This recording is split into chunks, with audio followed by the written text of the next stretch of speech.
Hi. Hello, everyone. I am so excited to be here. Um, Thank you so much for having me tonight. And yeah, that reading for Rob Sturma's book was super fun and one of my favorites of the whole virtual reading extravaganza that the last year has been. I have been on a virtual book tour for the last year for my book, Big Feelings, which came out last May. I love her, very fond of her. Yeah, I and y'all are here with me tonight while I read some poems from Big Feelings on this, the night after the day that I finally saw her on a bookshelf for the first time. So that was really exciting. I went to Barnes and Noble to do something completely unrelated, and they've condensed the arts down to a single shelf. I couldn't find what I needed. I was looking for a play, and they were like, oh yeah, it's just drama and poetry, and also, everything else artistic is just it's all in one spot. So I was looking through and I was like, oh, hey, I know that one. And it felt really nice. So I'm going to be reading some poems from Big Feelings and some other newer, unpublished type things. And it's going to be really fun. The first poem that I have for you this evening is a poem that just makes me feel really happy on the inside. I wrote it at this point 3 years ago, and I say that because my cat Ducky just turned 3 this week. And this is a poem about him when he was a kitten. It is called Ode to Ducky, the Bodega Kitten.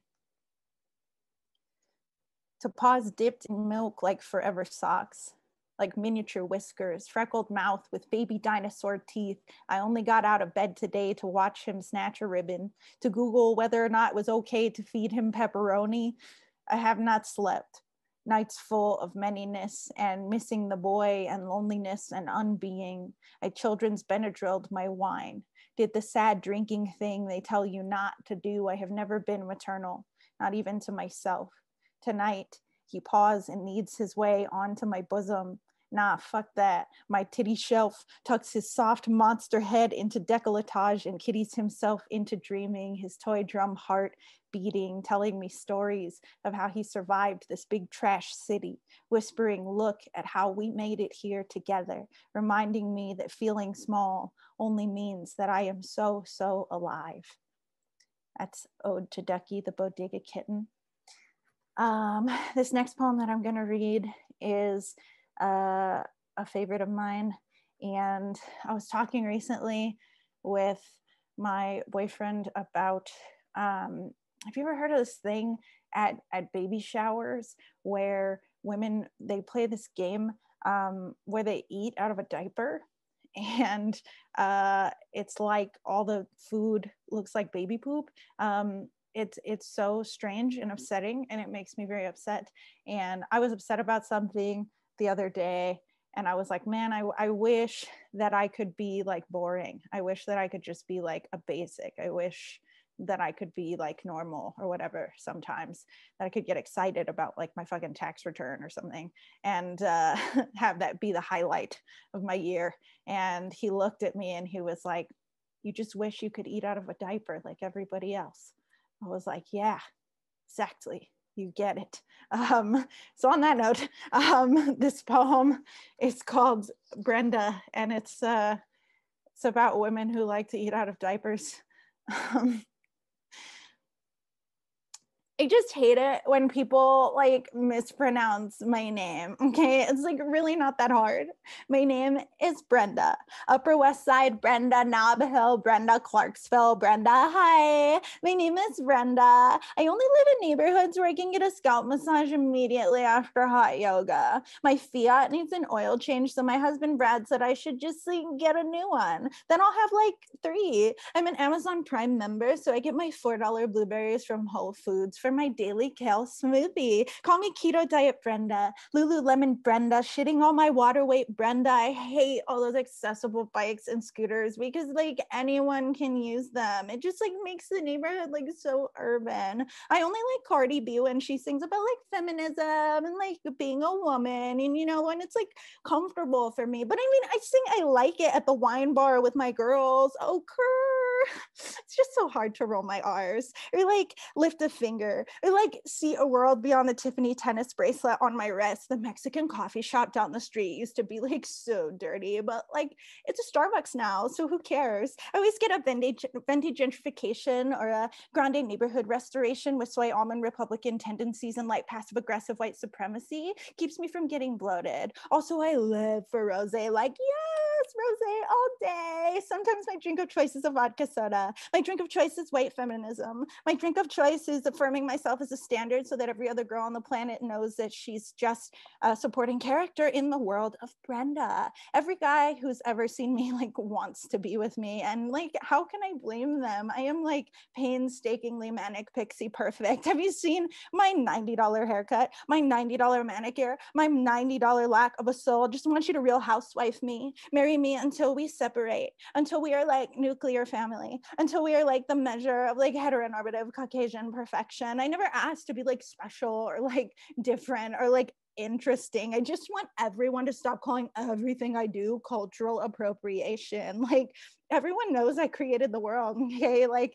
it all belongs to me anyway. Like would you go into a church and just like start attacking God? All I ever did was teach the world how to be perfect and like vote for Hillary Clinton and like sing fight song in my car. All I ever did was name my baby Brinlington and stand Scarlett Johansson and bulldoze everything that was here before to create a Kardashian paradise. So yeah, I'm basically God, and I'm just trying to order my fucking Starbucks on my way home from cycling class. All I ever did was ask you to get my fucking name right. This next poem is about Grey's Anatomy. I am 14 seasons in, and it was bleak there for a moment, y'all, but we back. It got spicy again, and I'm here for it, and I'm ready for more, and I'm gonna make it to the COVID season. I'm getting there. But this poem is about like one of the very early seasons of Grey's Anatomy, and it's about Katherine Heigl's character, Izzy Stevens. Izzy Stevens falls in love with a patient with a failing heart, and honestly, same. I do not want to be seen, yet here I am. My name is spelled out in IV tubes. I feel like anyone who could fall in love with me should have to sign some forms first to know that I am a marathon Scrabble session in your hospital bed kind of girl. A fall as hard as possible kind of girl. Gift shop chocolate and tabloids. I will beg you to let me resuscitate you, even after you've already said that you don't want it. I will love you with the absolute certainty that you will leave. That's my Grey's Anatomy poem. This next poem has never been read anywhere before, but I felt like tonight was the night. I am in the process of working on a book about some stories in my family, and my great-grandmother passed this year. She was 104, and there was a picture in her house that I thought was like a postcard. It was so stereotypically Mexican, and it was these people next to a cart with a donkey, and the woman was wearing like a skirt with ribbons and looked like she was a flamenco dancer, and she had flowers in her hair, and the man had this like cartoonish mustache and all this stuff, and I was like, oh, what trip is this from?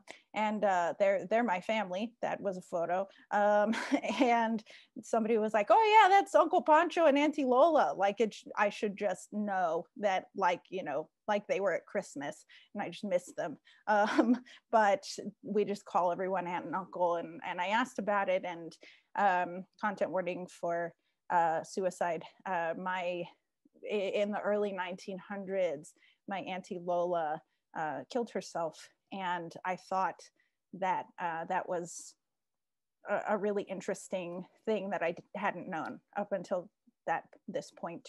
So this is a poem about my Auntie Lola. On a Sunday morning in March, I wake up and wonder what it would be like to kill myself. There's nothing particularly wrong, just the same things. Sometimes I wish everything the world needed to say to me was quieter. Auntie Lola married Uncle Pancho in the spring. Even the desert has cherry blossoms sometimes. The longest skirt trimmed with the most expensive ribbon and lace.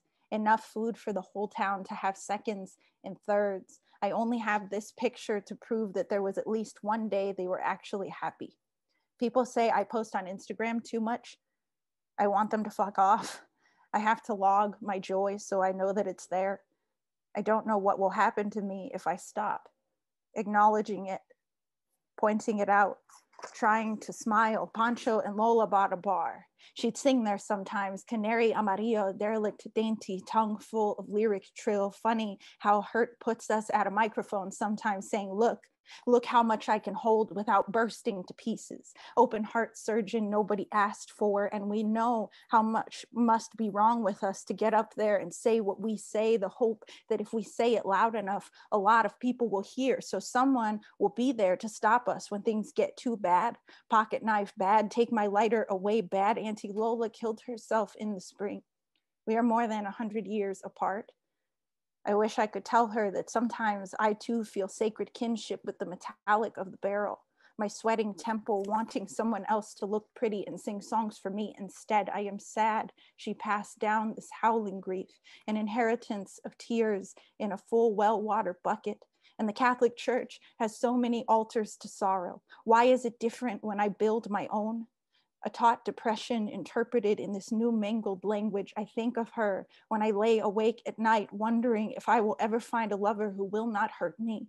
I think of my great-grandmother emptying bottles of bourbon into a swollen cigarette smoke gullet, so sad, fermenting into mean and tired and take no shit. I don't know if my knowing that there were women before me who wanted to free fall out of being helps at all. I just know I feel it. The hope that maybe I will sleep and it will be quiet. But it is too tempting to live, to cry and laugh and fuck. Maybe my staying is an undoing of the bullet. It is Lola still here, adorned in flowers and big Mexican ruffles. It is the continuation of my great-grandmother's hard-fought 100 years. It is too tempting. So I give in. I step to the mic. So I sing. That is my poem about my Auntie Lola. I don't actually know how many greats are before her name, but I do know that that picture is very fucking old. So that feels crazy to me. The next poem is from Big Feelings. It's a poem that's really dear to me. I'm a very big Selena fan, and I went to Corpus, to her hometown, and found her grave, and I left this poem buried under some wood chips there. And I've got a few wood chips in return that I keep on my altar. I visited the museum and I saw her father and threw coins in the water by her memorial. She's very important to me. And I think I've been thinking a lot about the way that we honor the legacy of those who inspire us and then pass. So I'm grateful that this is my doing of that. This poem is called Lessons I Learned from Selena. I sing como la flor at karaoke, and this is no longer a saloon in Brooklyn. The crowd sings along with all the Spanish words they don't really know. My t-shirt turns pearl-smattered bustier, and I become a Grammy award-winning bellow. Ay, como me duele. Lessons I learned from Selena. 1, if you leave a chicken in the house, there will be caca everywhere. 2, always eat an entire medium pizza by yourself. 3, when the white boutique women won't sell you any clothes, make your own. Start a busticaca runway revolution, bedazzle until your brown is so loud you could sew it into a dress. Tell them you won't be needing theirs after all. 4, God bless the holiness that is purple disco jumpsuit ass. Bless the brown girl butt. Bless all of its cumbia and washing machine hips. Praise its curves and peaks, revolve around it. They call it the moon for a reason. 5, love It is the red runaway car. It is the holster of hot sauce and the 12-second kiss sometimes. It is a trashed hotel room and an angry father sometimes. It is a mother's acrylic nails running through your hair sometimes. You have to sing about all of its hurt. 6. Sometimes, when brown is not brown enough, when the world expects you to be double-tongued and ideal Latina, you make them love you anyway. You Spanglish your way into a smile. You show them what a Spanish song sounds like coming out of your mouth. 8, 7, after the death of Selena. Candles were lit all over the world while her music blasted through car windows. Howard Stern played her songs under the sound of open fire, calling them tasteless and weak. This is nothing new. There will always be white men trying to silence us with their bullets. There will always be bullets. 8, all I can think is that we are the same age, that all the brown girl stories that I know end in accidents and early death. My mother sings Linda Ronstadt from the kitchen while my grandmother is Frida Kahlo molded into hospital bed, and we are surviving and we are alive, like the bus wreck that did not kill Gloria Estefan, like the rhythm that will not get us, the history that will not repeat. Como la flor, we will never die, despite the lies that pay for guns over counters, despite a world that only names us legends after we are gone. We will sing love songs to ourselves until the whole world can't help but sing along with our every emotion, even our deepest hurt. Como la flor, con tanto amor, me diste tú, se marchito, me marchó y yo sé perder, pero ay, cómo me duele, ay, cómo me duele. Thank you. That is Lessons I Learned from Selena. His next poem is a poem about 500 Days of Summer, kind of. Not really, though. It is mostly a poem about IKEA and how I have never been there. So there's that. I didn't go to IKEA with him because he was not right for me. He was actually aggressively wrong. And I am very glad I did not waste my sacred IKEA virginity on him. I do not have an affinity for Swedish home goods or even meatballs. I just like the soundtrack to 500 Days of Summer, and I wanted the opportunity to act out the suburban life I may never have, to meet a man who wants to draw a skyline across my arm up through my heart and wants to sing 2 old songs at karaoke and talk about something quirky he knows too much about, like architecture or the Smiths. I'd love a relationship I could prescribe too much potential to. Somewhere to pour all of my favorite songs and quotes and tattoo ideas to put up on a pedestal so high even I cannot reach. I'm sorry for expecting so much of you, IKEA.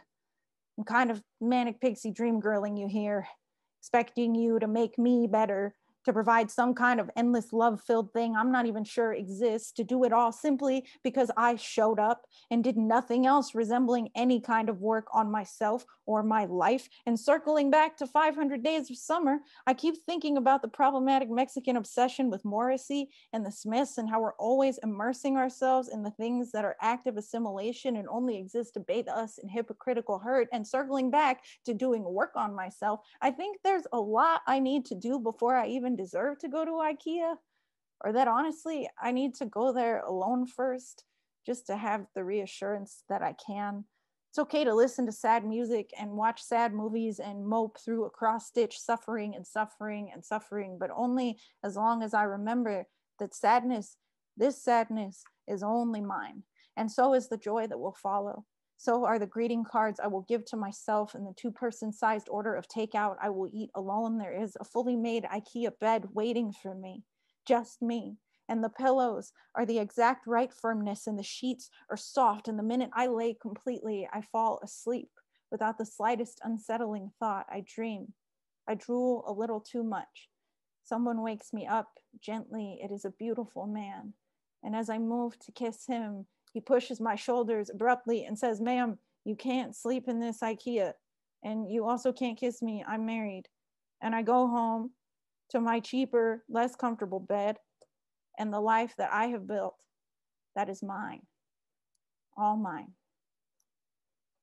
Thank you. Yeah, I really like doing the end of that poem. It makes me really happy because I feel like that is 1,000% something I would do and something that would happen. Somebody would just wake me up from drooling in an IKEA, and that's just how it would be. This is the last poem I'm going to do for this evening. Thank you so much for having me and listening to my weird little poems. I hope you'll check out Big Feelings. It's through Game Over Books. It's at gameoverbooks.com if you want to pick up a copy. George R. Martin's bookstore, Beastly Books, and their website also have signed copies if you want to order from them and be a cool guy and get it from a local bookstore that's kind of also, you know, linked to this other cool thing. And that's all neat. If you want to tip me or send me tips, my Venmo is at Gigi Bella Poeta. That's poet with an A. And yeah, I'm just I'm really grateful for y'all. Thank you for coming out tonight. There have been fireworks going off at the neighbor's house this whole time, which makes me feel really cool. And it's not tourist season, but I'm a Taurus, and I'm going to close us out with a poem called Taurus Season. Taurus season is like craving a corn dog and finding an extra corn dog in your drive-through bag. Like the sun came back from a bad breakup, all glow and shine and stay so bright you forget every bad thing. Taurus season is a thrift store haul to make a fake hipster jealous, where everything was $1. Taurus season is Easter lace and crisp crinoline, the saccharine sweet howl of little gay church laughter. Taurus season is the entire Lizzo album, multiple friends sending you articles about Olive Garden, sending you poems saying you, yes, you, I see you. I see all that broken is brave. I am proud of you, okay? Taurus season is that good orgasm you've been waiting for. Sour Patch Kids and peanut butter M&Ms at the movies you couldn't decide, so you just got both. Tiny wildflower bouquet from the dry, cracked earth like, whoa. Look at how you bloomed when there was nothing around to water you. Pin it in my hair, call it a festival look, celebration of survival. Taurus season is like my birthday is the entire month of May. Watch me tiara, crown myself Amelia Mignonette, Thermopolis Rinaldi, Princess of Genovia, on the hut for a real foot poppin' kiss. Michael Moskovitz makeout sesh, shallow, playing in the background, and my lips, poem his lips. Taurus season is when he looks at me like Bradley Cooper looked at Lady Gaga at the Oscars, like maybe the whole rest of the world is fucked, but this moment isn't. Like candle flickers while I read my song lyrics all slam poet-like. Taurus season is my weird black hole hometown all squished into the tiniest twinkling view like stars too close together, dotting our mouths while we story tell and shit talk. Taurus season is good secrets. Slumber party giggled like we are here, and I trust you. I trust you. The dizzy slip into becoming. The rosé cider I said I wouldn't drink for fear of appearing basic. Taurus season is 80s prom pastel punk show. Too tight jeans that suck your butt into shape. The graceful acceptance of another year. Finally getting to bloom after all the empty, sad seasons. Taurus season is fuck. I do not feel ready to be, but I love to bloom. I have to plant. Just want to grow more and more of this. Thank you so much. I'm Gigi.